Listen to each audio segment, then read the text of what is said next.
Now that I have a turquoise bead on, which is number 1, and then number 2, 3, 4, and 5, and 6 are yellow. That'll be one side of the petal.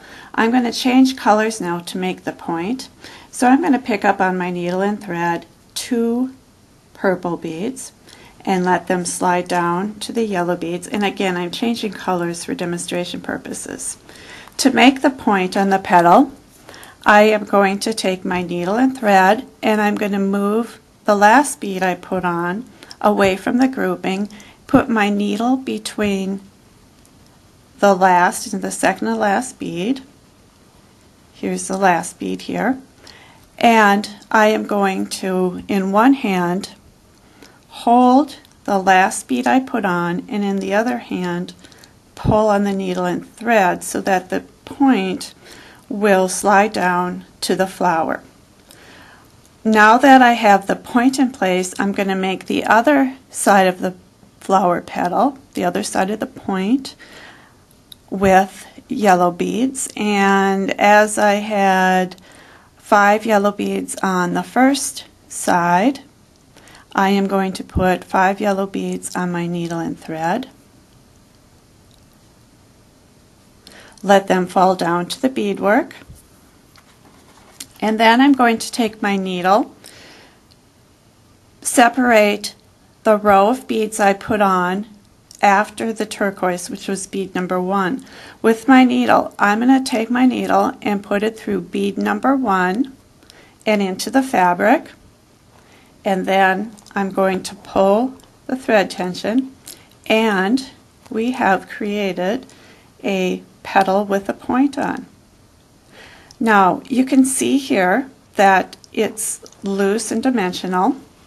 If you want it secured to the fabric, you would lay it on the fabric with your non-beading thumb, take the needle and thread from the wrong side of the fabric to the right side, right underneath where the tip of the point is, because what we are going to do is take the needle, put it through that last bead on the tip, and back into the fabric underneath that last bead in the tip, so that we have securely anchored the flower petal in place, going through a hidden stitch through the bead that's at the very tip of the point.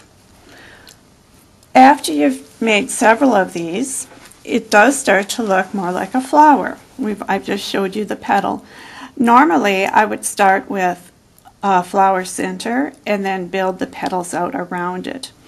If you look closely in this pattern right here of the pointed petals, you can also see in the interior of each petal I sewed down to the fabric a bugle bead. So that's a design option to help fill in the area inside a petal.